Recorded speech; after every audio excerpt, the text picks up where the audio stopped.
I'm not an atheist anymore, because I don't look at the world that way anymore. I'm not a materialist anymore.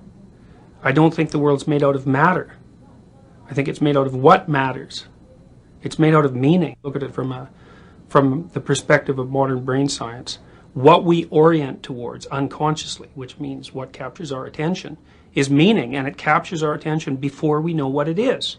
The brain acts as if the world's made out of information or made out of meaning. Heidegger, for example, German philosopher, was convinced that the world was made out of meaning, essentially, and that people's primary interaction with being was interaction with meaning.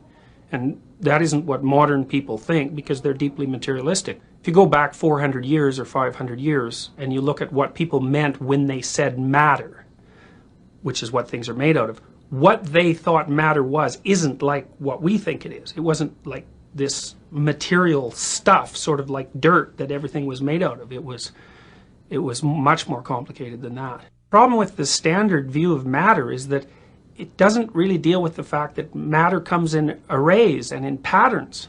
And the patterns and the arrays, which is sort of lost when you think about atoms, that's where all the action is. That's where the reality is.